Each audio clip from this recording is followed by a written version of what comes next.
Yo, fight fans. We got a big fight feel this week. Anytime that BMF belt's on the line, it always is usually a banger. And boy, is this one a great one with Max Holloway and Charles Oliveira capping the card from T-Mobile Arena on Saturday, rolling on into a numbered card. It should be just a great card through and through. We got a lot of veterans as well on the prelims and all sorts of good stuff, I'm sure, from a betting perspective.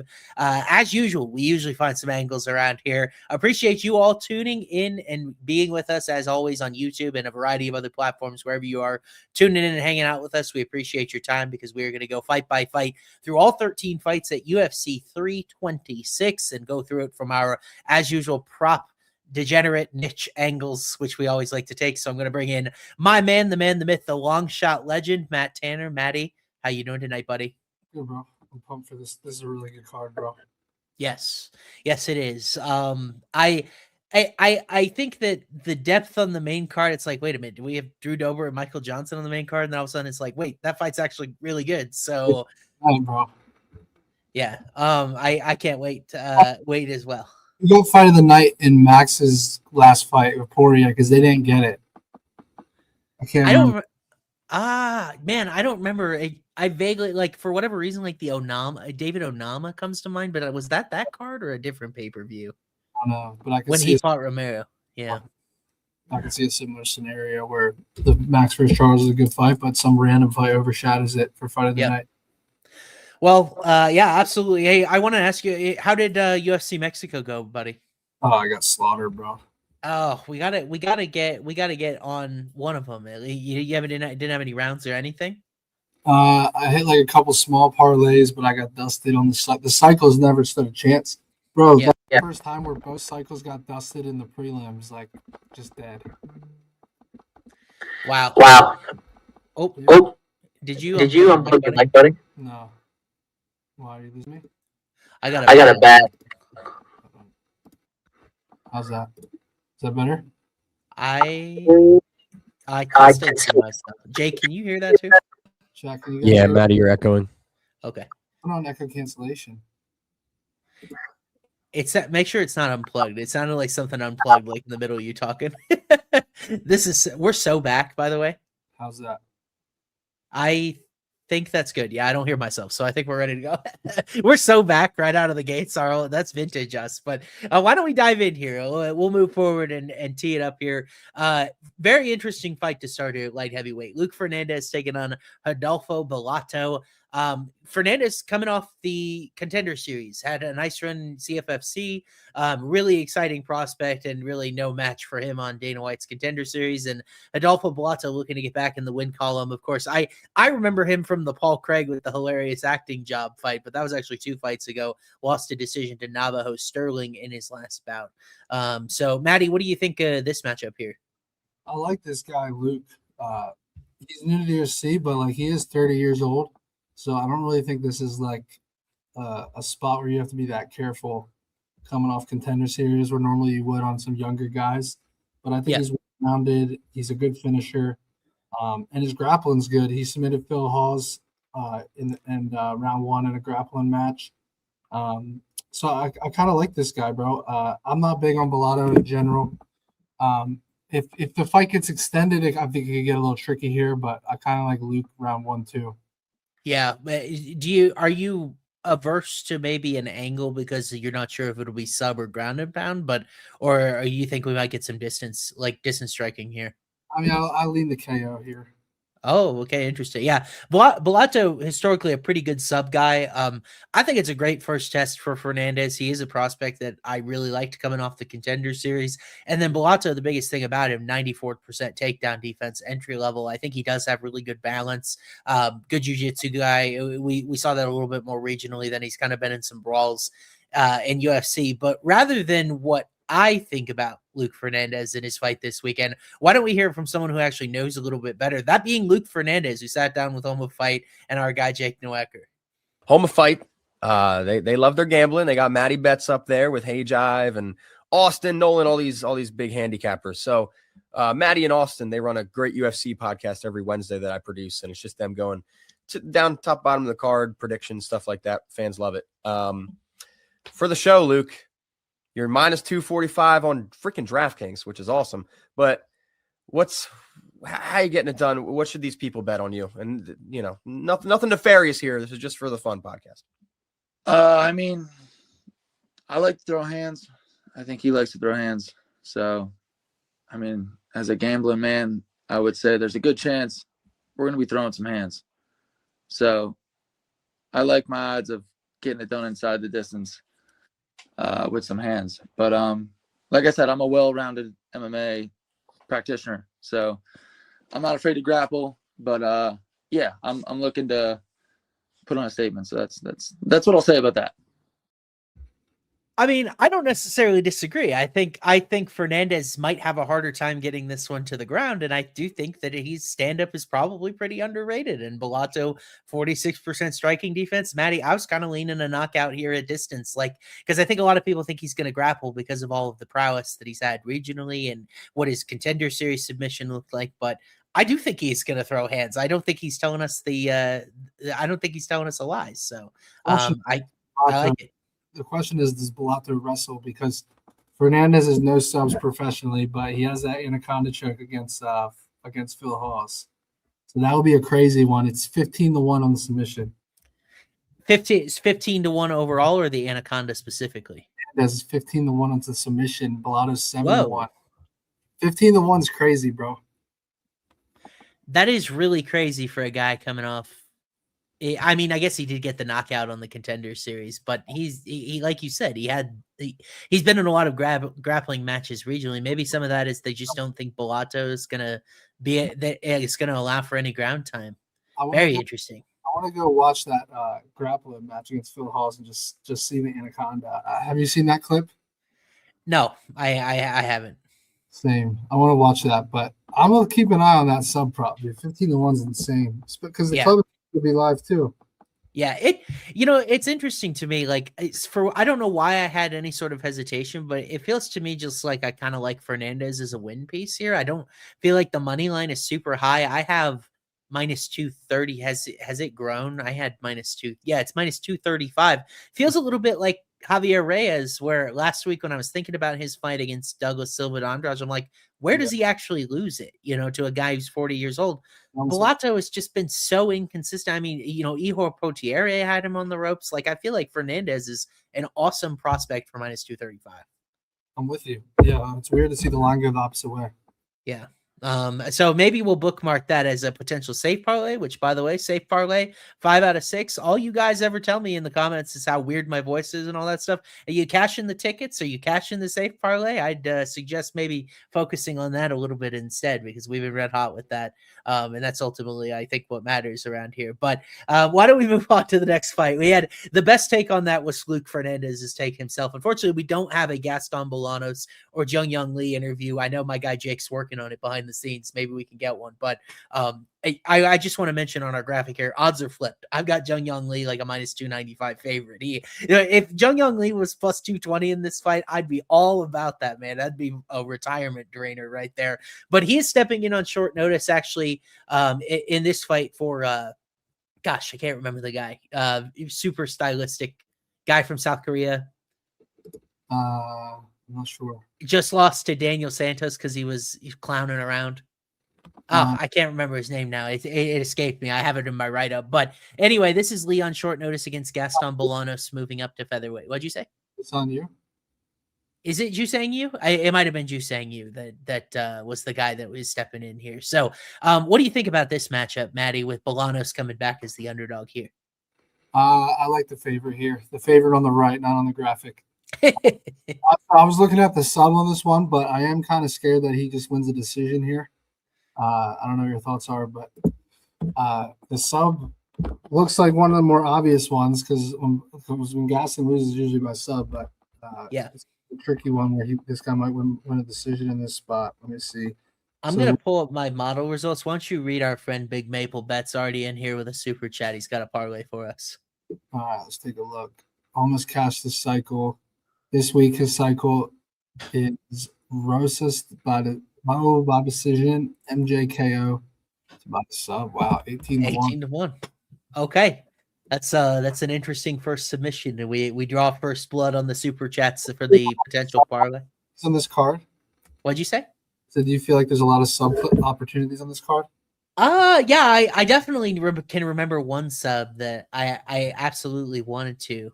Oh, we got another super chat as well. There you go. Make sure to read that for our gentleman. Saeed Nurmagomedov's burner. Interesting. You gotta give us the odds, brother.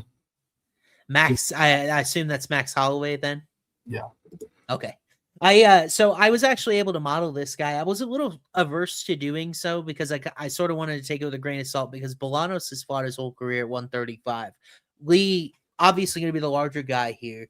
I have him minus 154, and then most likely outcome I've got Lee by points at plus 202, Lee by submission plus 605, and then by knockout plus 648. So I'm showing a little bit of value on points, which like my favorite one, I think. The KO at plus 220 is just so short.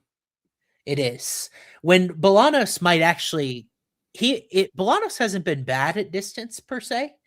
He's got a plus 0.88 striking success rate. That's really his background is boxing. So I was really disappointed in Lee in his last fight against Santos. He got taken down like 6 times. It felt like his gas tank sort of expired.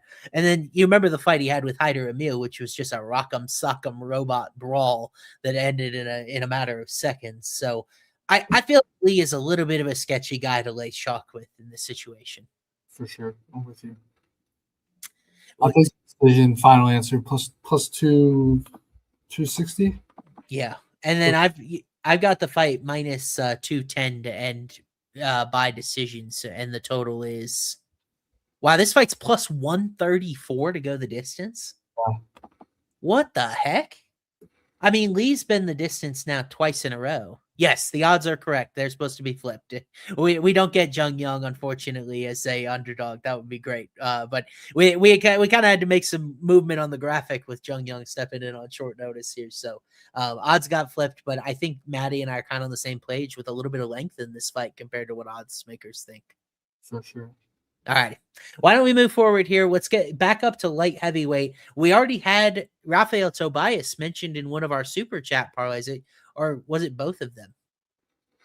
Yeah, it was both of them. So Rafael Tobias by submission, a early chat lean here against Nurgozhay.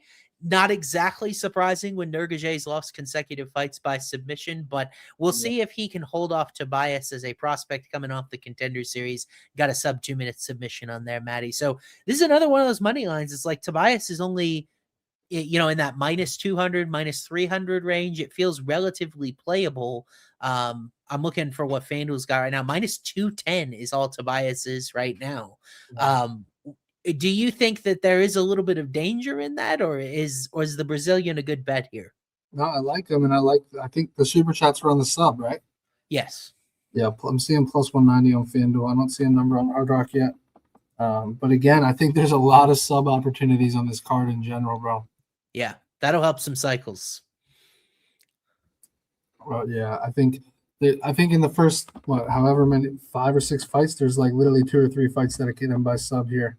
Yeah, especially if you include the first fight of the night here, and then the next fight I think we'll talk about. But there's so many sub opportunities, it's insane. That is so weird to me that it's so long. Like, because Nurgozhay has been in 2 grappling exchanges in UFC, and he got submitted quickly in both of them, and they were by like hard to finish submissions. One was a Kimura, one was an Ezekiel choke. It's just crazy. What'd you say? Never been knocked out either. Yeah, Nurgozhay hasn't. And I feel like at distance, if this one stayed at distance, Nurgozhay would theoretically be the guy that maybe was a step ahead. No? Yeah. I think it's close, but yeah. Yeah, Tobias is an interesting prospect. He's only 22, but he's got 15 pro fights already. So, level of competition, definitely a little bit of a concern. But, I mean, frankly, Nurgozhay hasn't done really a lot to give me a lot of hope in him. He comes off the Contender Series. Sometimes you get these guys off the Contender Series that they come from a regional background. He actually had a good win on the regional scene against Emiliano Sordi, a guy that had been in PFL in a while. We felt really good about his level of competition, and the dude has gotten quickly tapped twice. And I'm thinking to myself, here's a young athletic guy that comes in and showed that he can get the fight to the ground, and what if he actually gets his back this time? It's like I'm sure Tobias knows how to get to a rear naked choke in his sleep. So Yeah. Tobias by KO is plus 350. I don't know why I have like my face is probably white, like I saw a ghost, because I'm like, what am I missing here? All right, we got a huge super chat here. Rob Font decision, Charles sub 16-1. If you want to make it a cycle here, you can add RoboCop at 40-1 odds. That's not bad, bro. You get to choose, bud. Whatever you want to go with is Matt. If Matty will pick it if you want to do it. So, you get to choose if you want to make it longer or not. It's your $50 share. Take a picture of these other ones. I forgot. Yeah. We got another. Man, these guys are flying. They want to, Matty, they're feeling good about you this week because they are flying in. Here we got another one. Montes sub, Cody decision, Holloway KO. That's fucking juicy, bro. 34-1. Wow. Montes sub is interesting. I haven't even taken a look at what the number would be. And then Holloway by KO. I think there's going to be, I would take the over of 3.5 subs on this card. I think I would too. Yeah. Because I even like a couple of sprinkles, like longer shot sprinkles compared to. Me too. What'd you say? Fernandez one's even sneaky. Yeah, like so Fernandez, like through the first 3 fights, Fernandez sub wouldn't be crazy. Lee sub is definitely on the table. And then Tobias sub, I feel like, is obviously the most likely outcome of the fight here. Yeah. But does it scare you at all that the number is so long? I got to be honest. Sometimes when you're doing well in UFC, you see the board so clearly. I just want to feel like, am I clearly missing something here? Like, bro, it's like last week we knew the Francis Marshall one. The Francis Marshall one was plus 105, and it was so. Yep. It was like you almost would rather be minus money because then you're like, all right, it's gonna fucking hit. They put plus 105 out there, and it just felt so short. Yeah. And it was, damn, dude. We took a stab at that KO and it just had no life. Yeah, I played round 1 specifically because I thought Silva might have been bad, and that was the case, unfortunately for him. We got another super chat. Boys, we're on fire. KO decision, Bruno KO, Dober KO. Jeez. Not local, but a nice long shot at 20-1 odds. Not bad. I'm gonna have to start taking commission on these super chats if we got people tuning in, and we're getting them there nice and quick. But a lot of these parlays I kind of like here as we're getting them in. It's gonna be hard for me to pick this week, if I can already tell. Yeah, but good stuff, guys. We appreciate you guys, of course, tuning in. We're chalk donkeys in that fight with Tobias and Tobias sub. What could possibly go wrong on the early prelims of a pay-per-view? But Nurgozhay is a guy that's been so overrated, like in betting markets so far, because he was a big favorite over Brundage and Barriao. Remember, he was in a pick'em with Sadi Baldi, that really good guy that had fought Budai tough well, and I lost on that. It's just, I feel like maybe sometimes the market will do this. I think they're overvaluing Nurgozhay still. Yeah. What's your confidence level on Fernandez money line? Mine's pretty high.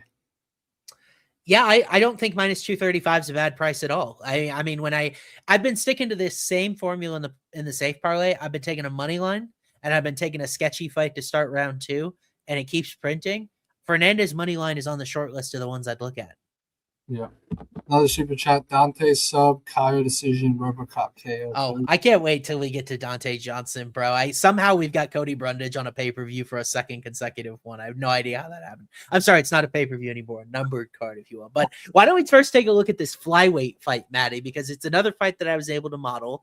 I'd be lying if I said I loved its read here, but Sumudaerji taking on Jesus Aguilar, and Sumudaerji, really athletic, long guy for the division. We've seen him in some absolute wild barn burners. And then Jesus Aguilar feels like this guy's a little bit undersized, but my friend MMA RAX, he called him the Gilly Goblin because he's got that great guillotine, really that fighting spirit, that boxing. I kind of love his archetype from an entertainment perspective.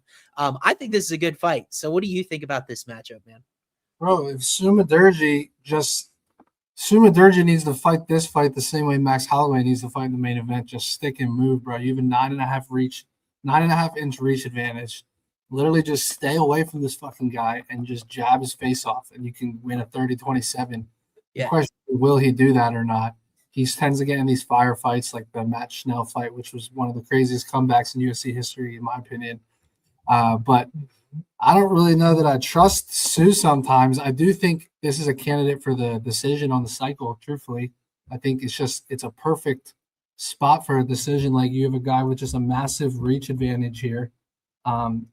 What's his durability like overall outside of the Matt Schnell fight? He's never been KO'd, but No, he's it's been the submissions. Yeah.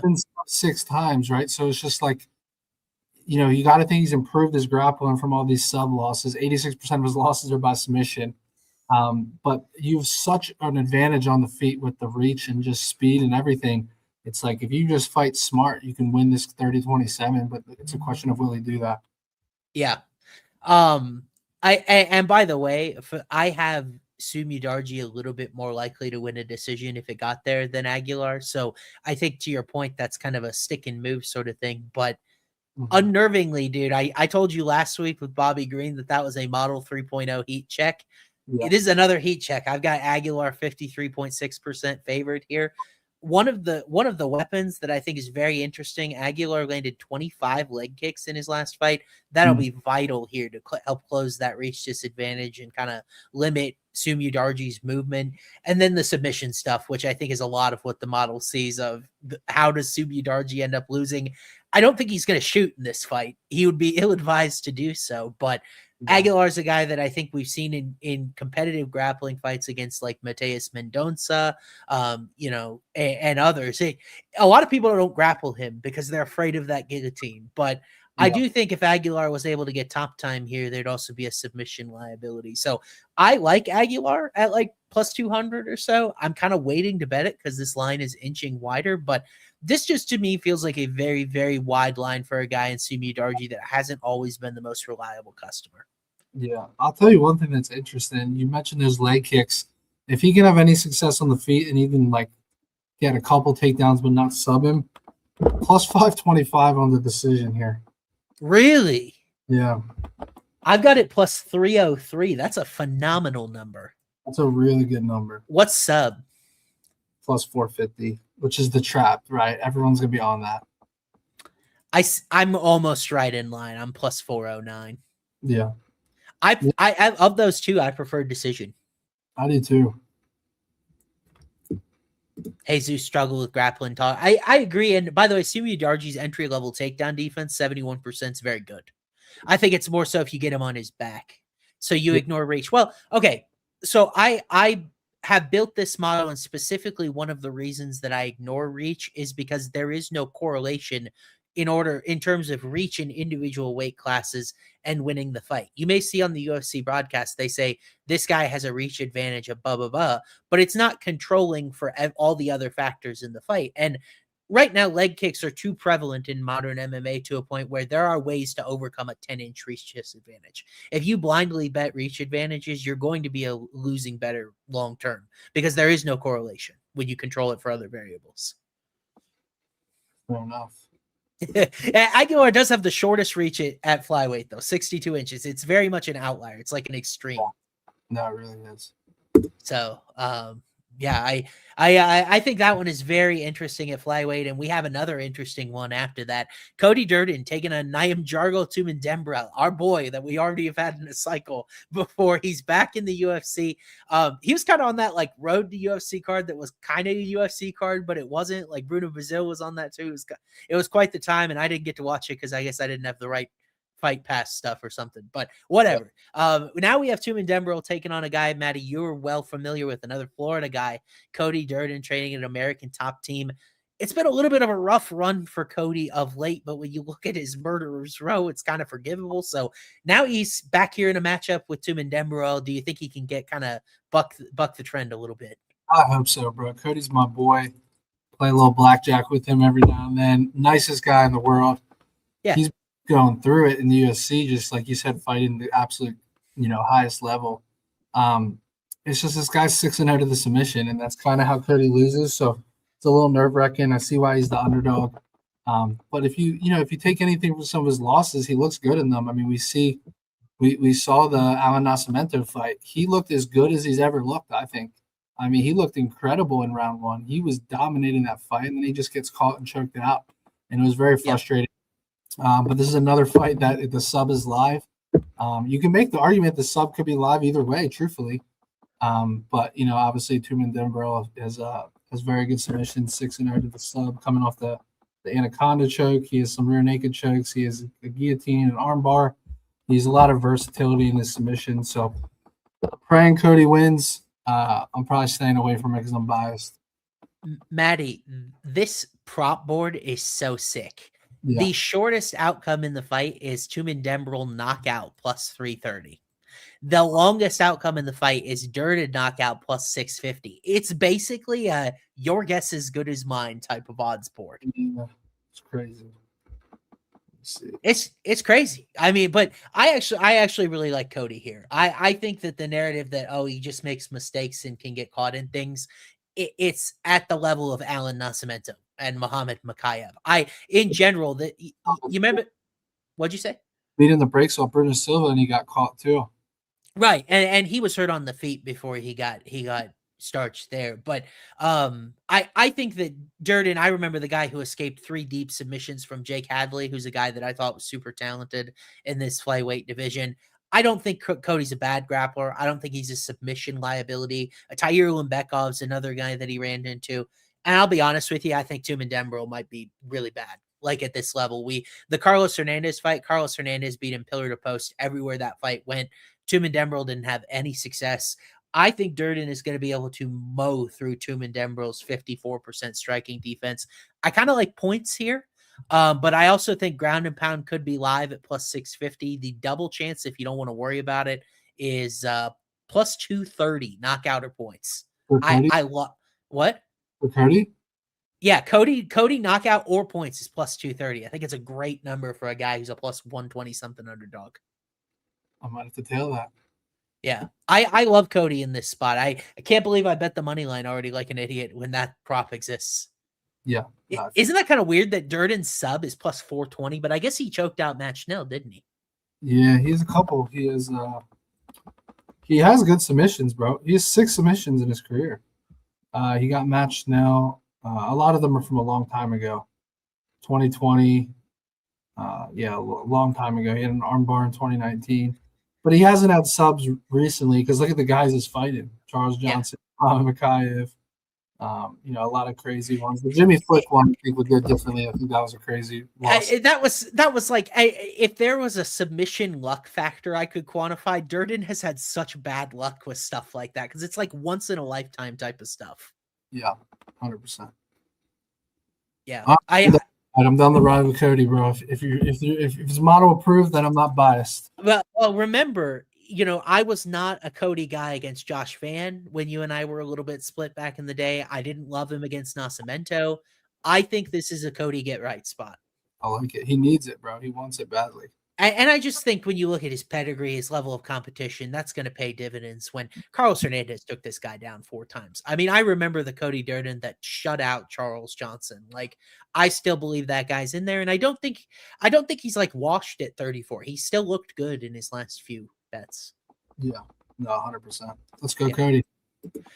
Yeah, let's go, Cody. I mean, you root for it, but that's kind of why I have these models and stuff to help me eliminate that bias. But unfortunately, I don't have one here because Alberto Montes making his UFC debut up at 145 pounds. He had some injury stuff that kept him sidelined because we haven't seen him since the Contender Series in 2024. So it's been a while. And he's taken on our guy, Pretty Ricky Turcios. We were supposed to open the year with Ricky, and then Cam Smotherman had the weigh-in thing. It was not pretty. But Turcios coming back here, moving up in weight. Plus 154 is kind of what we got on the odds board. What do you think of this matchup, man? I was looking at this one for the cycle. My question to you is, does Ricky not even like wrestle here or grapple? Does he just try to strike it out? Sure. Because if he wrestles into this guy's got nasty front chokes, and stylistically is the perfect opponent to implement the front chokes against. We saw Rosas Jr. get the rear naked choke on him. I do kind of think Ricky's better than what people make him out to be, though. So I am struggling a little bit with this one, but I think Ricky by decision could be live here. I need to see what number that is. But I'll read his Montes by sub here. Dude, there's so many fucking sub opportunities. I'm gonna say it again. It's insane. We got Montes sub at plus 275, bro. That's a great cycle number. It is a good cycle number. Plus decision plus 325. Yeah, I don't think I've given you an all-in sub. This is my first, like, I really like the sub here of Montes by sub here in this spot. I don't like the move up in weight here for Reki. I felt like he was a guy that we saw against Raul Rosas and a couple other. I mean, Kevin Natividad took him down like 8 times. I feel like he's been out physicaled at times at 135. So moving up in weight, that's when I get scared that Montes is just going to have his way on the ground. And that contender series fight for Montes was terrifying, where this guy was piecing his opponent up on the feet, and his opponent kept shooting into him, and he just kept locking up these front submission attempts. He recorded 5 of them, and then finally catch that one in the second round. Assuming that all is well with his health, Montes trains at my favorite gym at the Goat Shed there. I mentioned it last week with Eileen Perez down in South Florida. I think Montes, this is as assuming health is all good, this is a good spot for him to make his debut, and he's a guy I really like. Yeah, we got another super chat here. We got 2 of them. This one's really juicy, bro. Aguilar decision. What do we say that one was? Plus 525, right? Yeah, it was pretty long. Bruno KO. I think that's like probably 3 to 1 or in that ballpark. And then Chiwiwi sub 110 to 1, bro. Insane. He's looking for his money's worth there, man. Yeah. We've seen both sides of that Bruno Ferreira, Gregory Rodriguez fight. We haven't talked about it. I'm very interested to hear where you lean on it. And then second super chat, we got Bruno fight to end by KO, Kaio fight to go the distance. Okay. And then Raul Rosas Jr. submission, 13 to 1. Not terrible. That's a good flexible cycle. That's a safe cycle if I've ever seen one. Now we're speaking my language. Yeah. I get that. Like, oh, wow. Yeah. It's more of like a bicycle. That's like more of a start to a bicycle in my opinion.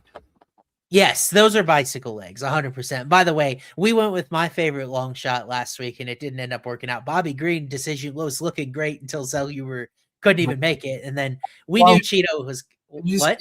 Like the first guy in UFC history to lose as like that sizable of a favorite 3 times. It was like minus 900, minus 500, minus 400, something like that. Yeah, I was like, it's insane, bro. You were telling me last week, and I know you will have very fair questions about Bobby Green's chin, but I'm thinking to myself, I'm like, I don't think Zellhuber's any good. That's just the thought I couldn't get out of my head all week. And unfortunately, he's not. Is he still on the roster? Did they cut him? Esteban guy, Ribovic. And it ages poorly for him, I think, more than anything, bro. Yeah, and then Esteban lost to Nazareth after that fight, too, so maybe Rabovic's not as good as we thought. Hey, Hayden said that Turcios just exists. That's so true. Not good tenacity. Like, he's like a fighter in spirit, but I just think he lacks some skills. I'll never forget that fight against Ayman Zahabi that Turcios had, where he landed like 12% of his significant strikes. It was like some dude practicing anime kicking moves in a mirror or something. It was wild. All righty, why don't we move on here? Because we got Cody Brundage for a second numbered card in a row. What else could a man ask for? He's taking on Dante Johnson off of a really bizarre fight against Cedric Dumas. I have no other way of saying it last December. Matty, this seems like middleweight shenanigans if I've ever heard about it. What do you think about Brundage and his latest chance to get off the schneid? I think this is a much better matchup for him than the Cam Ralston fight, because Ralston is just a giant with like really good technical striking. Jackson's kind of a smaller guy that Cody's not really outmatched too much in the reach department, and he's still kind of unproven. Do you see this guy's transformation? He's actually Hey Jive's football teammate. I don't know if you saw that. I did see that. And by the way, it's Dante Johnson. Our graphic is wrong. It's Dante Johnson. We're tripping today. Yeah. I think the odds are wide for sure. These are one of these fights that Cody somehow pulls out, bro. I don't know if I can get there on his money line, but I don't know. I don't know, bro. There's too many fights this card I'm biased on because Cody and both Codys are my boy, not Garbrandt, but Cody and Durden and Brundage. Now, is my audio bad for anyone else? Or just this it's definitely been a little bit quieter than normal. Okay. But if I lay out, I can still hear you just fine. Why can't I increase it? I don't know what's going on. I haven't had any issues with this. Oh, well. I'll try to speak up. Yeah, it sounds all right. It's just I've had to be disciplined about not talking over you, which is probably better for the show anyway. But I gotta say, Dante Johnson is just a super athletic guy. Like, I mean, I was very surprised by both his grappling skills and his cardio in that Dumas fight, because I thought if it was going outside the first round, it was kind of an all bets are off type of thing. But he ended up choking up. He ended up choking out Dumas in round 2. And I honestly feel like at this point, if he's in a situation where he can survive the first 5 minutes against Cody, it's historically been a 5-minute sweat. Brundage hasn't won a fight outside the first round, and he kind of fades down the stretch. We saw that against Rouston, where I think that fight was probably stopped in like the 9th minute, and it felt like he had quit a couple minutes before that. Like, I don't think Cody taking all of these short notice fights is a good career move for him, but he's kind of become the anytime, anywhere sort of guy, where I think he's talented. I think he's durable. He's been in there with guys like Mansour Abdul Malik and Rouston and all these killers, right? But I just think at the end of the day, Johnson probably has more longevity the longer this fight goes. This feels like a delectable spot for that 5-minute sweat that I like to play. That starts round 2 type of thing, because I think a lot of people might play Johnson round 1 KO because you just look at the guy and he looks like a knockout artist. But Cody's tough, and I think when they're fresh, he might even be the better guy, but he just hasn't had the longevity, I think, to make it count. Is my audio any better? It sounds good. I turned up the mic, so hopefully that helps. Yeah, no, I'm with you. I think Cody's way more alive in this fight than his last one. I think was he similar dog odds? He was a bigger dog than this. I think Rouston closed almost minus 1,000, right? Wow, that's crazy. But I mean, Rouston's a big, long, talented. We just haven't seen a lot of Johnson, and I get a little wary of these guys that come down from larger weight classes because there's just so little skill at light heavyweight and heavyweight. You know what I mean? It's like, it's scary when they go down to 185. And as I mentioned last week, these guys are legitimately good at 185. But I still think Johnson round 2, round 3 is probably the angle that I like here. And Brundage just isn't a sustainable. I need a little bit bigger number than this if I was going to get there. Interesting. Did Rouston really only close like minus 315? Oh, Salkild was a big favorite on that card. I was thinking of Salkild on the Australian card. Yeah. That had the big long odds. Let's look at outcomes here. Dante by decision 6-1, KO's minus 180. It was plus 500. Then you got Cody by decision 12-1. Cody by all three of Cody's props are double digits. KO's 10-1 and sub is 14-1. Let's see what round 2. To start round 2, minus 120, minus 115. I see you, bro. I love that. I love that. If anything, though, if you like Cody, I think I'd play him round 1. Yeah. So what is Brundage round 1 here? Because I think that's ostensibly his money line. 13-1. One is 12-1. Yeah. I mean at that number, it kind of makes a little bit more sense. But my fear is that Johnson seems to be this really durable special athlete. I mean, I love and fight to get the round 2, bro. I'm playing that at minus. Me too. Sure. Yeah, and then if you add on Johnson, like I tend to do, it is plus 120 or so, like Johnson, and fight starts round 2. So you get him in the rest of the fight. Cody, it's just the longevity thing that scares me. I mean, he lost a decision to Dumas and Eric McConaughey. There's really no coming back from that. If the fight goes later, I don't know if he can win that 3rd round and give it a shot, you know? Another super chat. The Tobias fight to end in round 1, Johnson to win in round 2, Durden in round 3, 58-1. Insane. I'll take a picture of that one. If you want, choose one of mine and add a leg. Too complicated. I don't know what he means by that. All right, too complicated. We got to get rid of these peasants. I'm tired of reading these dumb comments. No, can you put that up there? Because we get a lot of comments. I just want to address this. We get a lot of comments about my voice, man. Go on. I want to address this. Who do you think has to listen to my voice all day? You don't think I know what I sound like, man? I have it worse than any of you, so... All right, we got. Is there any play you have on here though? Like, is there any besides fight the end round or get the round 2? I'm gonna play Johnson, and fight starts round 2 with small sprinkles of round 2 KO plus 420 and round 3 KO plus 1300. I like fight the end in round 2. It could be very interesting. What's that pay? I'm looking. Plus 260. That's really short. I got plus 325, so that's a little better. Oh, that's a nice number on that, because that's way ahead of FanDuel even. Yeah. Tell him, Austin. Tell him what? I know what my voice sounds like. I have to live with it every day. Feel bad for me if you can. But why don't we move up here, because it's featured prelim time, and this one could be a really, really good one. Zhao Long usually is in back and forth scraps and brawls, and Cody no love Garbrandt here on the other side. I think the UFC knows this one's gonna be fireworks, and that's why it is the featured prelim. It could be a good fight. Matty, what do you think about this matchup? I'm not surprised to see the younger guy, maybe a little sturdier chin at minus 158. But do you give Cody Garbrandt any shot here? I mean, just simply looking at like this guy's durability, he's been knocked out 3 times, so you have to give Cody a puncher's chance here. Yeah. But man, like it's just very telling to me that Cody's a dog here. Like you'd almost like him more if he was like a pick'em or minus 120. Like it's just, I don't know, bro. It's just tough. This guy's a scary motherfucker. Look at him.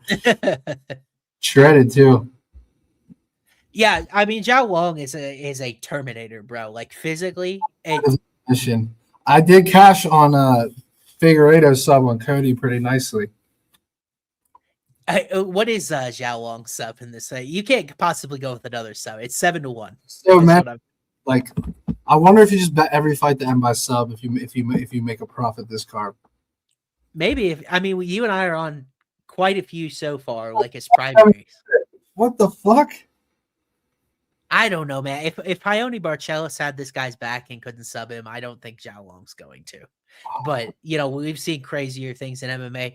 I kind of like a 15-minute war here, dude. I really do. I think this fight's going to be hella fun. And Zhao Long can be kind of sloppy in some of these exchanges. And we know Cody has had some chin and durability issues. But I kind of, in my write-up, I wanted to examine, is the narrative on Cody correct? He really hasn't been lulled into this sloppy brawl since 2019. That was the Pedro Munoz fight. And he's really kind of fought measured and under control since. He had the knockout of Brian Kelleher. And then you look at his last 2 matchups, Figueiredo and Barcelos. Those are losses for a lot of guys in this division. I'm just afraid. I don't think Zhao Long's very good, because he's been fighting a lot of guys fresh off road to UFC in that sort of realm and environment. And Garbrandt's a guy that, at the very least, he's still very fast. He's got great entry-level takedown defense. And the striking defense has always been the thing where I believed in Cody, because his defensive fundamentals aren't bad. It's when he sees red and he's put his chin up in the air that things happen badly to him. So I actually think I like Cody points here. I've got it plus 266, and I think it's a decision where he is out volumed, but he lands the more meaningful shots and wins a tight one on the scorecards. 300 could be a nasty cycle leg for a decision, bro. Especially if this is a 3-round war. What's Zhao decision? Oh, it's the shortest outcome. It's plus 175. Yeah. I can get there on that Cody decision, bro. First of all, I've seen it trended on Twitter, the Cody parlays 27-1 on all 3 Codys. Is there any life to that? I mean, yeah, that the Brundage number is not bad. It's just putting money on Cody Brundage. It's a little bit like, last week with Jose Medina. It's like, do I really want to lay minus 800 with Ryan Gandra? And then Medina did dumb stuff against the fence and they stopped the fight. So It's like, that's my concern with that. I like Garbrandt and I like Durden. I've already bet them, period. Shout out my guy Gino at Bet Openly. I took some of you peasants' money with that earlier this week. We got a super chat. Long sub, Dober KO. Who's a decision? Maybe we throw Cody Garbrandt, and then as a decision I pay nasty. Well, so this is Zhao Long sub though, so we can't though. Yeah, we could go other Cody as the decision. I was gonna say, what about Durden? Yeah, I like Durden decision a lot. But interesting. Let's see. I almost feel like we're gonna have to put you guys like in a hat. Like I'll get a hat with names, because we've gotten a lot of great super chats so far. No, but if I'm betting it, I want to pick it, bro.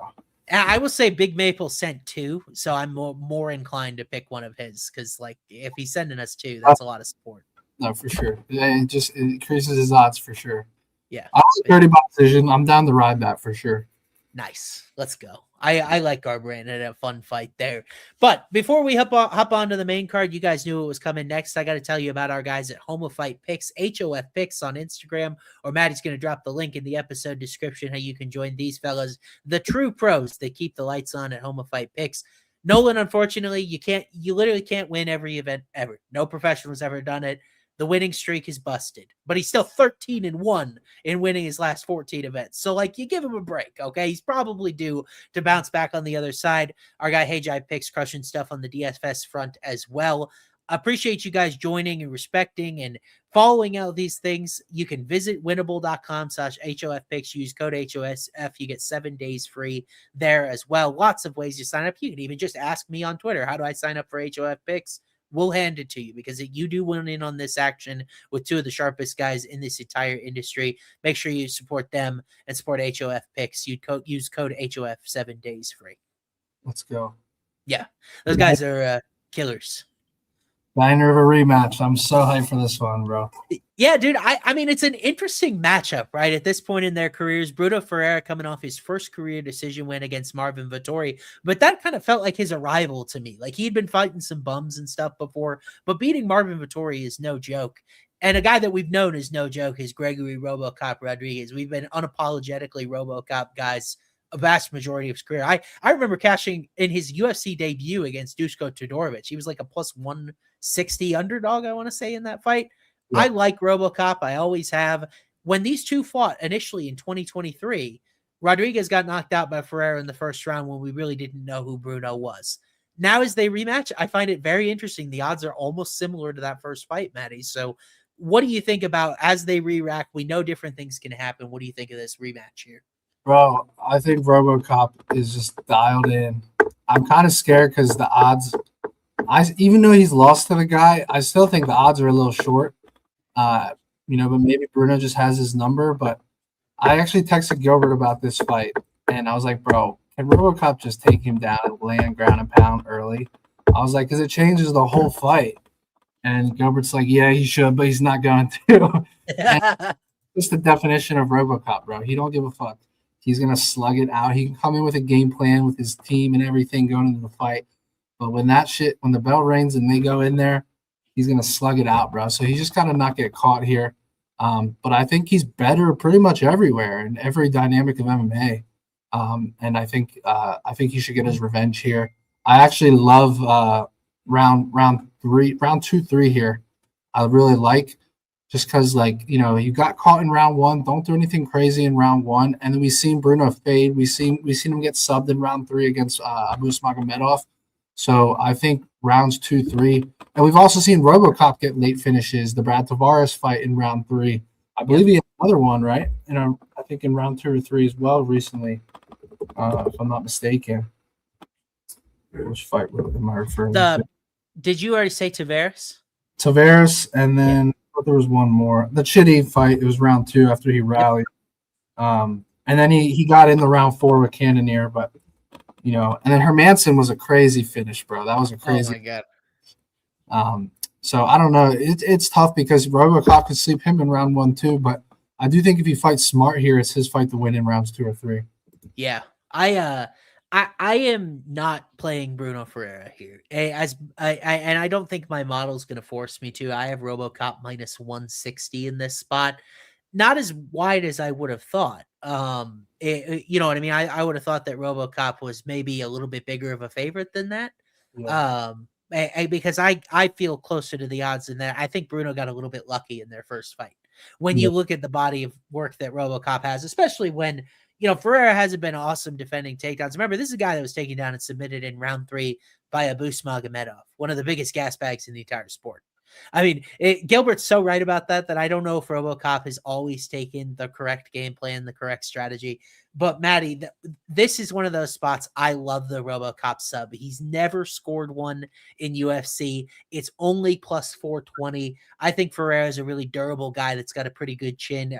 Nursultan Ruzaboyev actually got the best of him there. It was like kind of it was like an off balance punch, and Ruzaboyev was able to land a quick, clean right hand. But I think RoboCop sub, there would be no more fitting way of kind of closing and putting a bow on this, where that loss really halted RoboCop's momentum and kept him outside the rankings for a long time. I think RoboCop is a significantly better MMA fighter than Ferreira. To me, when you look at that Vettori performance, I was just more disappointed with Marvin. I felt like he didn't put enough numbers out there. He didn't give himself a chance to win the fight. When with the commentators, like Rogan was roasting Ferreira for the way he looked, because it didn't seem like he was in great shape.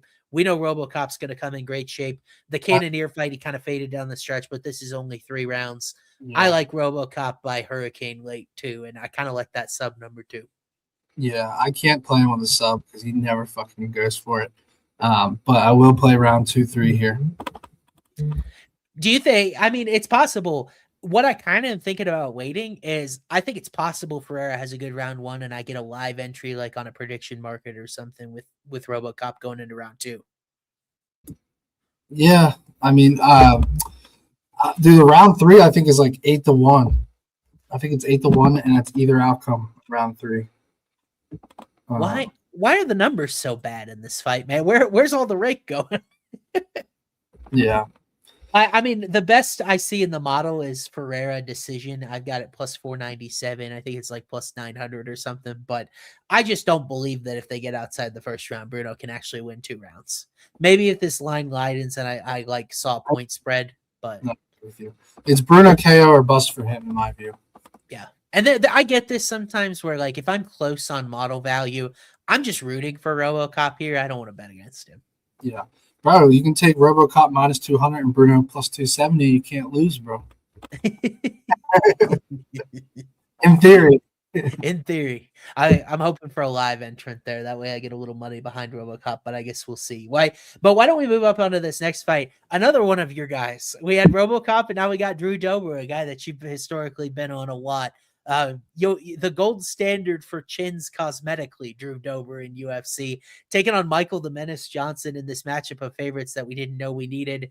We gotta work on spelling, Matty. We gotta get some slides cleaned up here. Michael Johnson. But we know who these guys are. They've been around a lot at this point. I got MJ around -1. Unnoticed if you didn't say it. I know.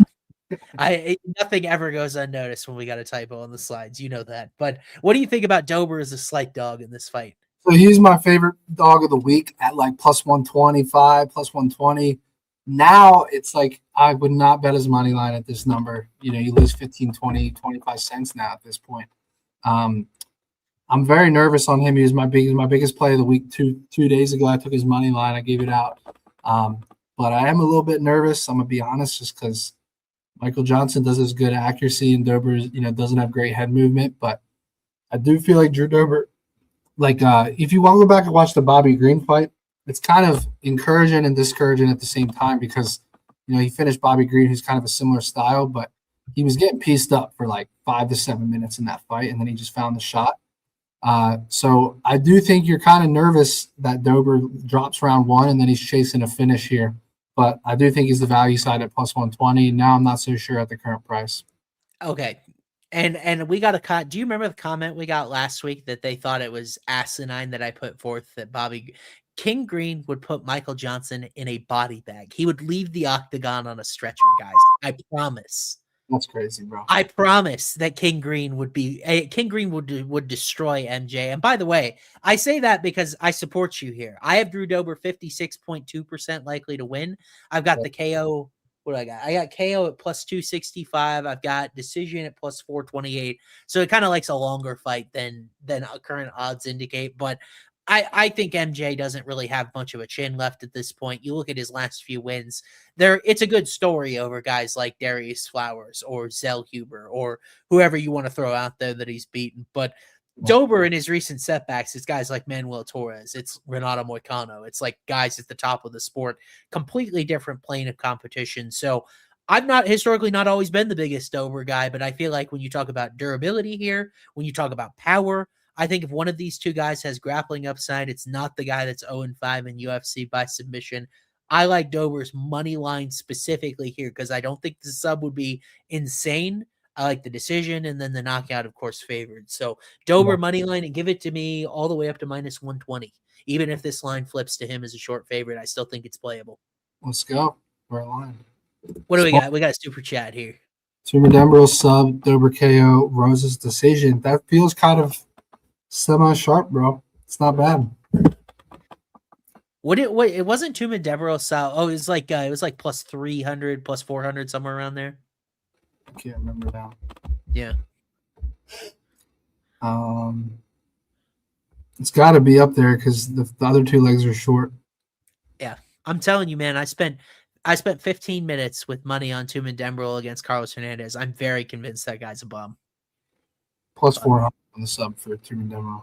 That's not a horrible number, though, given Cody and his tendencies. Good, for sure. All righty, man. Why don't we move up to the third to last fight on the card? We've had Rosas in a few of these cycles so far. Maybe we'll figure out what to do with him. The 21-year-old Mexican phenom. I asked last week, I was like, where is he? Apparently, he didn't want to go back to Mexico. He had some illness stuff the last time he had that back there. We'll be happy to take him at T-Mobile Arena this weekend. He's taking on Rob Font in sort of a coming-of-age sort of fight at bantamweight to see if he can kind of bust into the rankings.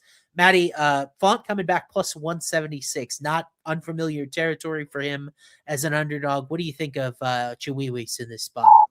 I'm really struggling with this one, bro. I'm going to get your insight here. You know what's crazy is I actually had Chihuahua by KO and smacked it on the Terrence Mitchell one.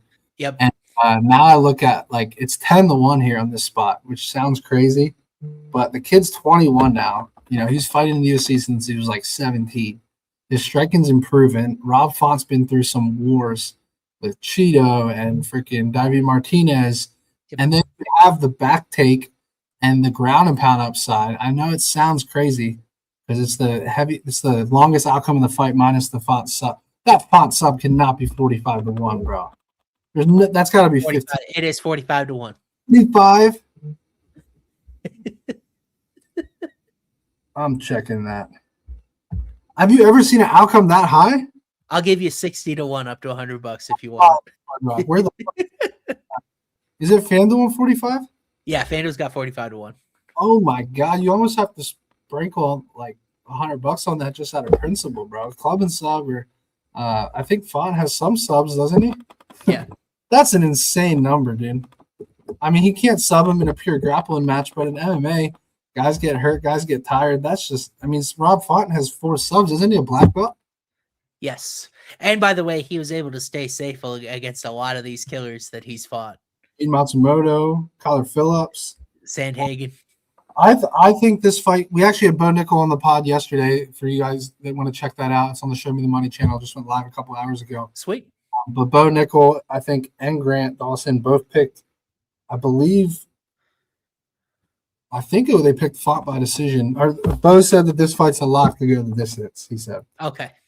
And I think Grant had Rosas, but I don't know. I kind of think this is a Rosas by decision play here.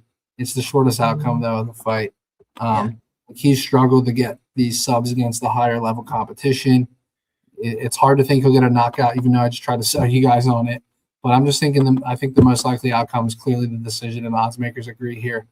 Yeah. But you see a world where he gets his back on the ground and just lands damage, or even in like full mount because Rob Font stays on his back. Like, it's just hard to see Rob Font go so long with Corey Sandhagen and then these killers and knock out Adrian Yanez and then Rosas Jr. come in and fucking finish him. So it would be an insane. I mean, the UFC, I think, would love that if Rosas Jr. comes in here and finishes Rob Font because it's going to help his star power. He's still only 21 years old, but I think Rosas Jr. by decision is how this fight plays out.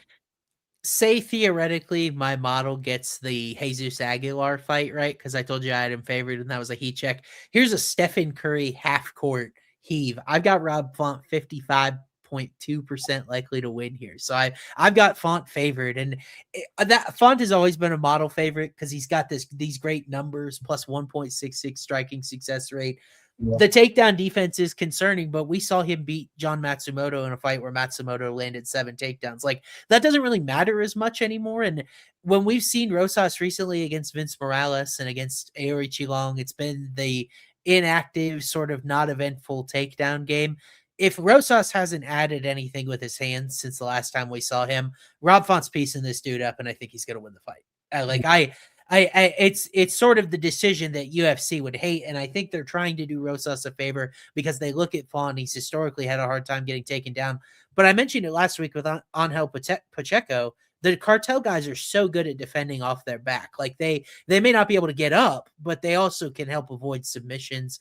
And I think you get into this weird spot where Font's on his feet for a little bit, lands a few jabs, then he's on his back for the rest of the round, and we do the damage control thing. Now I remember what Grant Dawson said on the pod. He said that his prediction is Rob Font so tired of being on his back that he's actually going to gamble to get up and get choked. He said that's how the fight's going to play out. So that'd be crazy. Interesting. Yeah, I don't think Font's get up is horrible. I mean, he was able to get back up against Matsumoto a few times. And frankly, dude, I just think Matsumoto is not only a better wrestler and grappler than Rosas, I think he's a better fighter.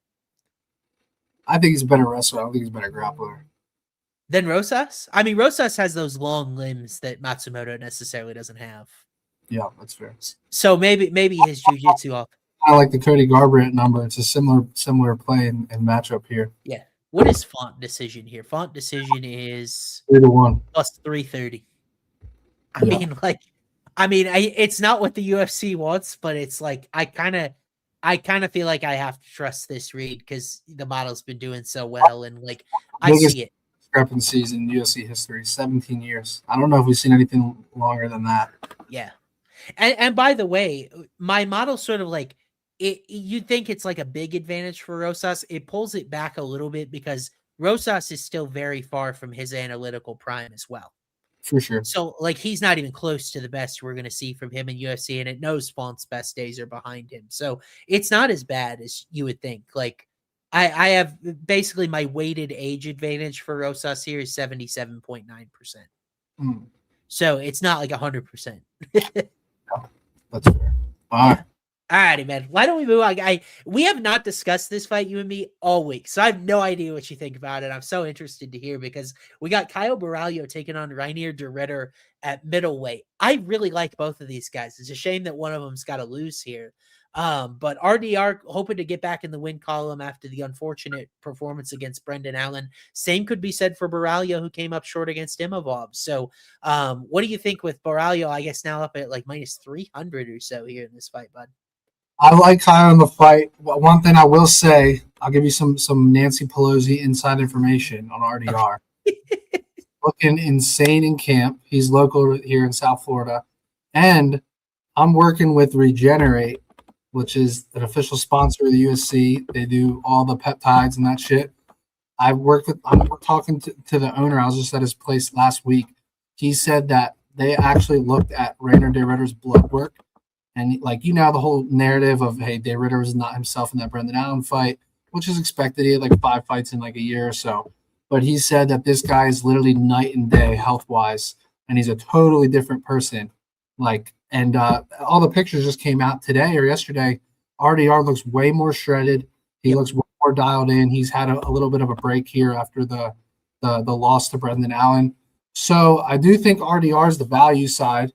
But I think if he doesn't hurt Caio in round 1, I think he's kind of still toast here. So take all of that with a grain of salt and take it for what it's worth. But I will say that I still like RDR in that Brendan Allen fight, bro. I do think, obviously, a lot of fighters have excuses after losses, but I guess what I'm getting at here is I do think it was a valid – if you're ever going to give a fighter a valid excuse, I think fighting 5 times in 1 year is a very good excuse in my view. And he was not himself health-wise, which I verified. Well, yeah, I mean, and you can look no further. RDR won round 1 in that fight, and he just sort of wilted down the stretch. I was going to cash my ticket. I was like, this is easy money. And then he just waited, and Brendan Allen just out-grappled him. Yeah. By the way, my favorite bet in this fight, I like it to go the distance. Minus 144. I think it's a good number. I got it minus 186. So, like, I think there's value there. And really, when you kind of think about how these two are going to match up stylistically, is it going to behoove Caio to try to take this to the ground? Or would he rather stay standing? He's going to fight this guy like he's Paul Craig, bro. Yeah, and that's kind of what I think too. But at the same time, De Ridder's a very savvy guy, really good head defense on the feet. And he's got those weird knees and elbows where he was able to score at distance against Robert Whittaker too. So it's like karate style of footwork that like he's not going to allow RDR to do what RDR did to Bo Nickel. Yeah. Got more experience and better footwork, and he can kind of move around the octagon. So like I feel like Kyle could win a decision, but if RDR comes in too aggressive, like the Robert Whitaker fight, that should have ended by KO, but he survived somehow. I think that's Kyle's path to a knockout is let RDR chase him and countering him. I think that's his path to a knockout. So I think it could go either way, decision or knockout here, but I'm going Kyle, and then the price is better on the KO. I haven't been inclined to, and I don't think I'm inclined to play DeRitter money line here, but I think this is a spot where you could talk me into the point spread. Maybe he gets some top control time in a round or something like that. I think it's a pretty close fight, but I do sort of lean Barriao as like a straight pick myself. For sure. So like I kind of like the total. Ritter point spread? What? You said you could get to a day Ritter point spread? Oh yeah. If I can get plus 3.5 and he wins a round. It does look good in round one. Yeah, and he looks good in round one, and he stays fresh. But I agree with you that I think his longevity in this fight's going to be better than it was in that Allen fight. Kaio's probably the worst finisher out of the fighting nerds, if we're being honest. Like he's a good finisher, but I mean, 5 KOs, 4 subs, but 8 wins on the scorecards.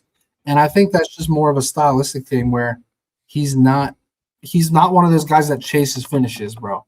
Like, but if he's fighting an aggressive guy like RDR could walk into a finish. And I think that's how my gut tells me this one's playing out. Yeah.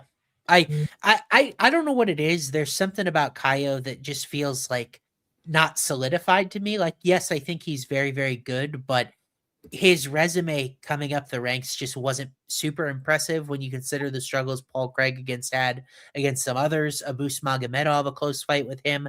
The Cannonier fight I thought was kind of his coming out party, but at the same time, Jared's like 40 something. Yeah. So like, I know DeRitter is not perfect in his own way, but I think at least the fact that DeRitter can at worst neutralize any sort of grappling that he has, or at least make it dangerous, makes this fight very interesting to me. I'm with you, bro. All right. Do this main event, bro. I got to use the restroom. Chat, tell us in the comment who you like. I'll also break down the card. I'll be super fast.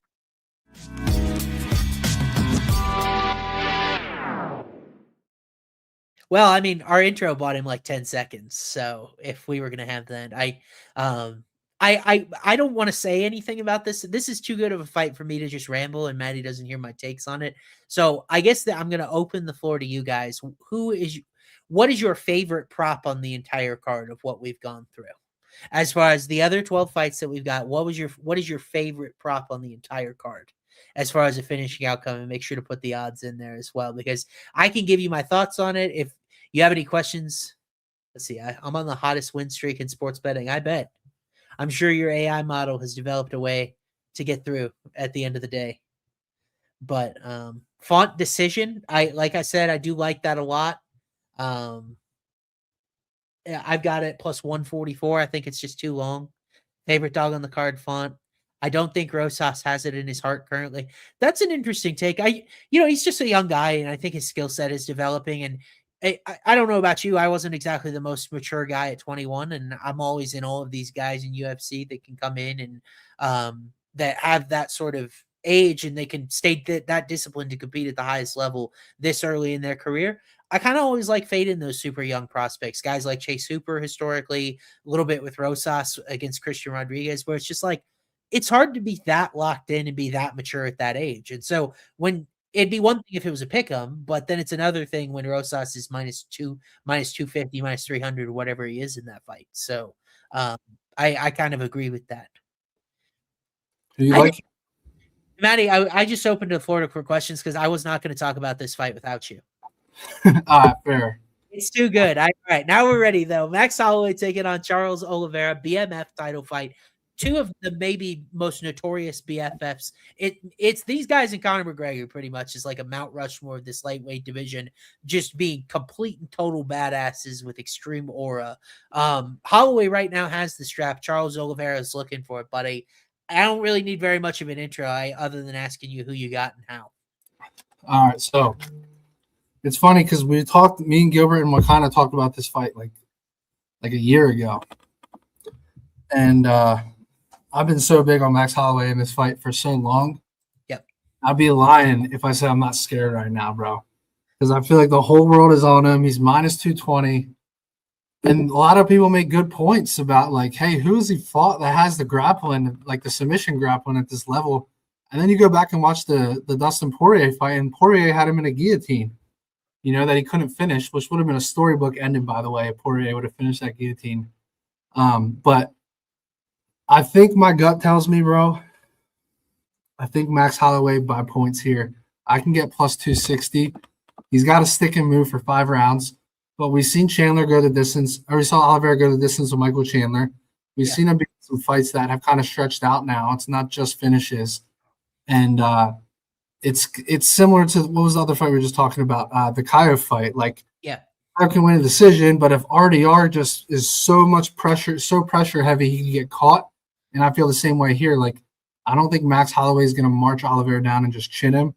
I think if Oliveira did what he did in the Islam fight, right, like throwing a flying knee, coming down and just getting like a hook to the face, I think that's a way he could get knocked out. Same with the Korean Zombie fight against Max Holloway. Holloway was just going to style him and win by points, but Korean Zombie was like, fucking, I'm going out of my shield, and he just comes forward aggressive. So I think Holloway wins a decision, but if Oliveira gets too reckless just trying to pressure him, then I think Holloway could obviously knock him out. But I can't fault anyone that's playing Oliveira by sub here. But one thing I'll say, what does everyone try to do in BMF fights? They try to finish out by their outcome. So Holloway by sub would be the most BMF thing ever. And then Oliveira by knockout would be a very BMF thing. So those numbers are insane. So there's so many ways this fight goes. I don't have a great answer for you guys, but my final answer is going to be Holloway by points at plus 260 I can get. I mean, I'm with you, and I think I texted you earlier today, is that as much as I want to have this super cool betting angle, it maybe is the most my models ever aligned with the sports books, which kind of stinks because I don't have this definitive angle. I've got Holloway minus 164, so Charles is right about there where you could think about playing him, but it's nothing special. I've got the fight minus 239 to end early. It's minus 230 on FanDuel. The little bit of value I see is potentially an Oliveira decision, and like I just hope both guys have fun. I'm with you. And by the way, there's no rooting interest here as well because both of these guys rule. And never root against them.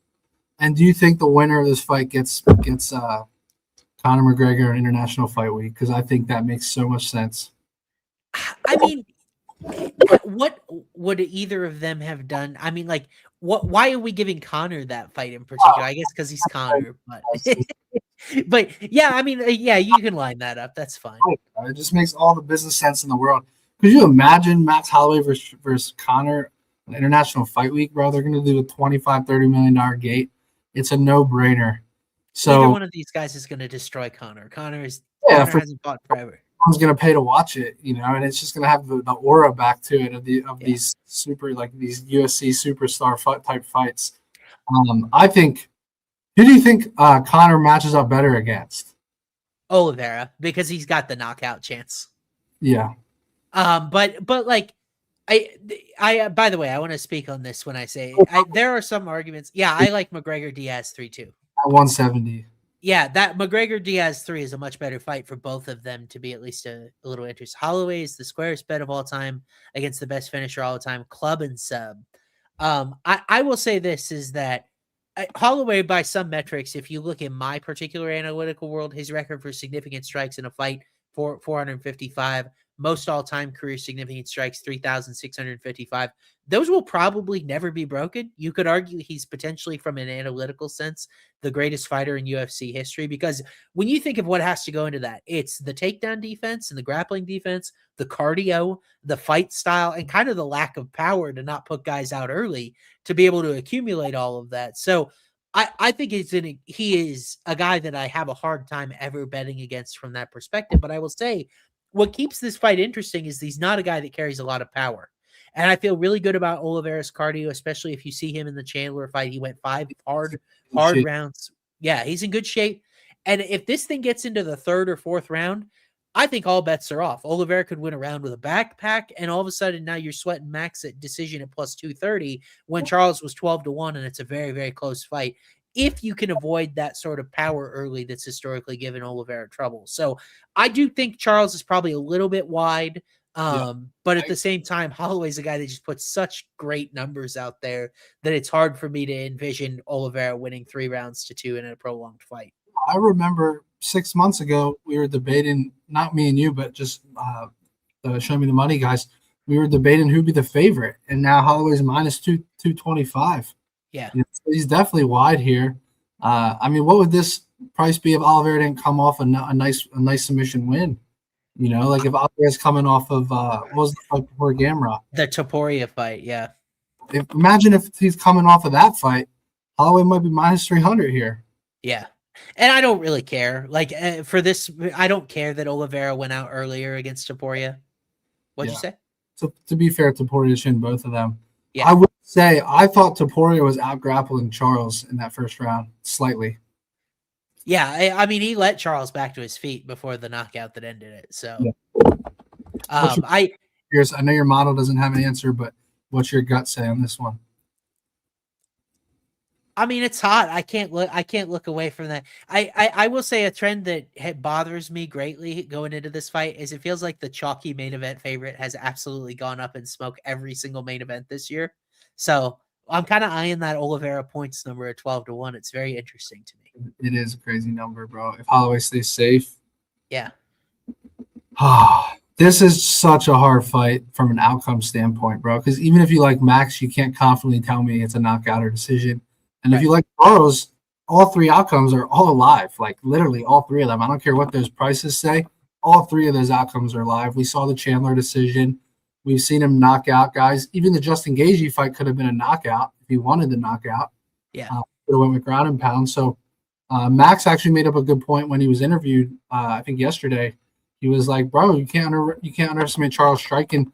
Charles clipped Michael Chandler on the feet. Charles clipped Gaethje, and you know the guy is fucking so much better than people think in the striking department." So, and Justin said he's the hardest hitter he's ever faced, which is crazy. Yes.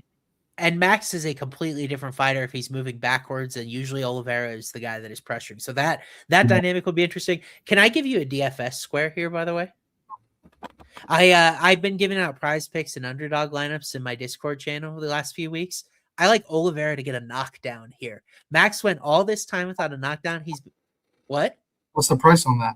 I will double check if I can have an underdog like multiplier right now. But Max went all this time without a knockdown. He's been dropped in consecutive fights. He's now 34. Maybe a little bit. The chin starting to crack just a little bit. And Oliveira hits hard. I like it. Yeah, bro. This is the hardest. From an outcome standpoint, I think it's the toughest fight of the year to bet. Yeah. Like, you can't confidently pick one of these 6 outcomes and be sure of it. I guess you could Max by KO. Like if you're really bullish on that, I get that point of view, but it is the shortest outcome though, Max by knockout. No knockdowns yet on underdog because they're too busy laying off all the people that would produce that line. So I hate a lot of this trend in the sports betting community because it feels like if you're not betting the most popular things, it's like they're doing away with it. If you run a sports betting company, keep your niche sports alive. Because there are people out there that want to play them, and it's part of the consumer experience. That's all I got to say. 100%. All righty, buddy. You ready to build some parlays? We'll do it. Before we do so, I want to plug Home of Fight Cards, guys. We just had John Anik and Kenny Florian on the Anik and Florian podcast rip some cards the other day. You want to hear something crazy? Kenny or one of them pulled a $90. I'm blanking on the name now. It's a lower value name that you would never think is $90. I can't remember who it is now.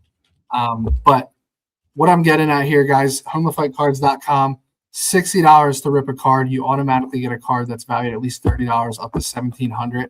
So it kind of feels like gambling, but it is not gambling. I promise you, we're going to rip cards on Friday's stream. We don't have cards that we can do right now, but plenty of inventory. There's tons of good cards on there. Go check it out. Tweet me, DM me on Instagram. Let me know what you guys pulled and how you like the experience. But we've gotten an insane amount of feedback. So I just wanted to plug that real quick. Let's go ahead and build some parlays, bro. I'm going to let the hot hand go first. Austin is 5 of his last 6 on the cycle parlay. I cashed last week for $1,200 on the safe parlay. I cashed for $1,200. I think that people want a cycle from you, bro. I'm gonna be honest. I saw some comments asking for it. Can we get a model cycle parlay? I'll see. I put out in my Discord, I put out a model cycle if I have one. On the smaller cards, I haven't had one, but I think I got one this week I could throw out there. Yeah. All right. Let's Can you start hear your me? safe parlay. Let's start your safe parlay. Then I'll do a cycle, and then if you have it in you, we'll do a model cycle, and then we'll wrap up here. Okay, I'll look. All right. I think I stay with the tried and true formula, right? I'll go with a slight total, and then I'll go with a money line I like. Yeah. What do you think about let me throw these names out there and tell me which one you like the best at the odds they sit. Luke Fernandez minus 235, Yeong Lee minus 295, Tobias minus 210, and then Montes minus 200. And is by far. You like Fernandez the best there? I'm good with it too. I just think Bellato kind of sucks. Sorry to Rodolfo. I don't mean anything personal, but when you act your way out of a Paul Craig fight, it's a tough scene. I think I know your cycle. I already think I know it, bro. Tell me if I'm wrong here, but I think you're going to go Fernandez money line, and then I think you're going to take the fight to reach round 2 in the Cody Brundage fight. But that is plus 165, so it's a little. I don't know. I don't know if I'm going to go there. I think. Let's see. What do I got here? You could just go 2 favorites on this card. Man, RoboCop. Oh, dang. I wish it was a 2.5 that I had for RoboCop Ferreira because I would go under 2.5 there. I can get under 2.5 at minus 300, and it gives you minus 113. Oh, dang. What do you think? Yeah, let me double check. See. I kind of like RoboCop round 3, so I think it's a sweat.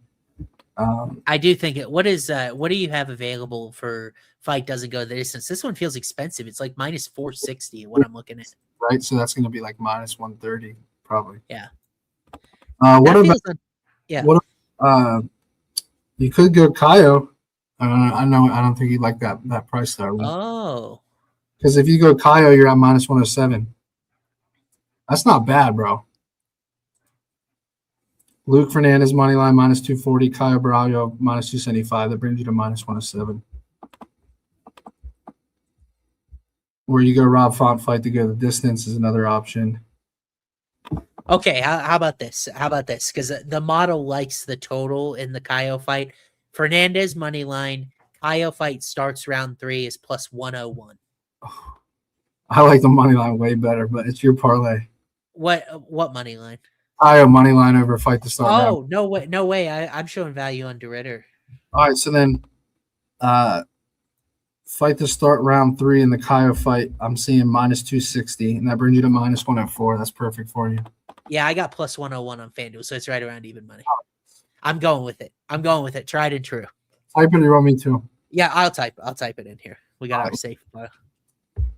Should I fucking build a cycle, bro? Because I haven't been hitting them. Maybe I need to build one on the show. Yeah, maybe that is the momentum we need. All right. It's got to be approved by you. That's the key here. Let's go Montes by sub. Okay. Plus 275. Let's go. Do I dare go Cody G by decision? Plus 300. I like that. And then do I have any KOs? RoboCop KO plus 165, 38-1. That's a tough number, man. I wish we got a better number there. I just need a shorter KO because the sub and decision are kind of good numbers. Lengthy. Yeah. I mean, I can take. What do you think about Dober KO, bro? I like it, but it's a little. I mean, that number is even shorter. Plus 175. Oh, it's plus 175, so that's 40-1.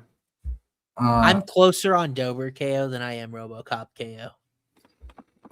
Let me take a peek at one other one here. Dude, you know what's crazy? No, I can't do it. I was going to do Fernandez KO, but that sub, I think I'm going to sprinkle on that 15-1 sub, so I don't want to do it. No, I think I got to go Dober, bro. I think you're right. Because the main card, I don't really love that many KOs. Truthfully, I like the Kaio one, but we're not really as aligned there. So I'll go Dober. We get Yeah, I'm not gonna play any prop in that Dober fight, so give me a rooting interest and I'll lay this with you if you go Dober. Montes sub, Cody G decision, Dober KO, plus 4,025, boys. There's the show cycle parlay. I like it, dude. You gonna lay that? Where you have that at Hard Rock? Yeah. Okay, sick. Can you get Austin 316. a better number on that? I'll double check after the show. But Okay. All right, let me pick someone's cycle real quick, or I guess launch. I'm gonna scroll through these. We got Max KO, Kaya decision, Dante sub. I'm gonna pass on that one. We got Tumendemberel sub, Dober KO, Rosas decision. I'm gonna pass on that one. We got Long sub, Dober KO. I'm gonna pass on that one. We got the levels parlay builder. I'm gonna pass on that one. We got Bruno versus Robocop to end by KO. Kyle fight to go the distance. Raul sub. I'm gonna pass on that one. Aguilar decision. Bruno KO. Chiwiwi sub. I'm gonna pass. Dante sub. Kaya decision. Robo KO. 31-1. Pass. Kaya decision. Bruno KO. Dober KO. I'm gonna pass. Oh man, Montes sub. Cody decision. Holloway KO. I think I might have to play that one, bro. isn't that just basically max in for Dober with the one we built just now? And because if the first two legs hit, then at least we have two options to hit one. Yeah. I'm doing some tinkering with one of Big Maple's because he put 2 super chats in for us. I want to see what number I can get on this. Okay. That's a really, it's not a good number and it's not a long shot per se. I was gonna adjust his cycle so that we would play Rosas Font ends decision, Johnson Dober ends KO, and then Tobias sub. You put all those together, it's like 6-1. I'm playing Dustin Robinson's, bro. Here it is. What you got? We're in for $50. Montes sub, Cody G decision, Holloway KO. What's that pay? Like 1,600 roughly? That's a nice little one that hits for him. That one, yeah, it's basically like 1,600 for his half. Let's go. That's the one, bro. It's going in. Do you want to try a model cycle or you want to wrap up here? Let's see. I don't know. Or we can also post it in a day or two. I just don't think I've got a KO, to be honest with you. Yeah, that's fair. It's which sucks. But there are a lot of non-models KOs I like. Like The Fernandez. well, let me check. Durden KO is not horrible. Johnson KO is kind of like a Over, bro. If you're gonna run a cycle, you've been so bullish on him. I think you get him and then you pick your 2 other ones that are model approved. Hold on. I'm gonna build right now, and I think I got it. All right, but I'm gonna go Dante Johnson as my KO leg because it's chalk and I like it. What's even the difference though? The ends KO versus okay, so ends KO is -220, Johnson KO is -165. I almost feel inclined to just play the fight to end KO instead. you get -210 on the fight to end by KO. Let's do Yeah, it. I kind of feel like just playing 2 ways if I'm gonna be because I'm gonna play a long decision. Who's your sub is the big question. You can go Lee, Aguilar. I kind of like RoboCop. Oh God, yeah. I mean, the dude just got subbed by Magomedov, bro. It wasn't that recent, but Oh, I mean, I don't even think the Aguilar. What is Aguilar points here? 550. Yeah. Shoot, that's got to be it because I've got that decision plus 303, Figure out that one on the model because it's such a big gap. and then All right. I could play a shorter sub here too. You could take the Cody Durden fight to end by sub, or you can go You could take the RoboCop fight to end by sub. No thanks, just give me RoboCop. Yeah. I love that so much. He hasn't locked anything up. It's only plus 420. That's it. RoboCop sub, There's plus 350. Aguilar points, and then Brundage Johnson ends KO. It's 48-1. Ooh. All right, you want to type that one in? I will. Yeah. Dustin, you don't have to do anything besides pray, my dude. Just got to pray, and then next week if it hits, you got to remind us on the show, and I'll pay you out. That's That's all you got to do. Someone even commented that Dustin just pray. Oh, Aguilar decision, not sub. I almost mistyped that. Yeah. Plus 48. I'm going to shop these, by the way, before I officially put them out as plays. Because I'm just using FanDuel and Hard Rock to build, but I might have a better number somewhere else. There's the adjusted model cycle because we don't have a knockout, but I'll put that one in there as well. What if, dude, that ends up hitting and it's because I took Cody K1 because he sparked him in the first round, and I took Cody Brundage with the ends KO. That's live though. It's just the problem is Bruno is. How did Magomedov get him? Was it a rear naked choke? Yeah. Bruno goes for those, bro. 2 weeks ago when you went to the bathroom, I swapped in because you're like, you went with a super chat that was Neo KO, and I made an executive decision. I added Medic in there as well, and the leg hit because of that. Yeah, that's crazy. Which I didn't envision it, but all right, boys. all right. That's our show. Do we have a show next? I feel like they've been coming fast and furious with these Paramount cards here. Yeah, we have a card. We got like 7 more weeks straight. I think it is. Oh, now you're speaking my language. Yeah, we got an Apex card. Man, Kevin Vallejos already in a main event against Josh Emmett. Emmett is always a live dog. See his odds? What is Vallejos? I saw minus 500, but I don't think that's like a realistic number on Sportswix. But I saw on like Best Fight Odds or something on Twitter. I saw minus 500 for Kevin, which is insanely wide. But I get it because his boxing is Emmett just gets tagged, bro. He does. I mean, Emmett is. I've always liked Josh Emmett too. I feel bad that these are the matchups that he keeps getting. He got Lerone last fight too. That sucks. I want to see Josh Emmett win a fight. Yeah. But we'll be back with that card next week, guys. Thank you so much for joining us. We appreciate all your support and all of your comments, even about my voice in the feed there. Thank you so much for your engagement, for hanging out, previewing the fight with us. We can't wait for the fights from Vegas on Saturday. But until then, best of luck. We hope all of your bets cash. May the scoring be in your favor and all that good stuff. And we'll see you later.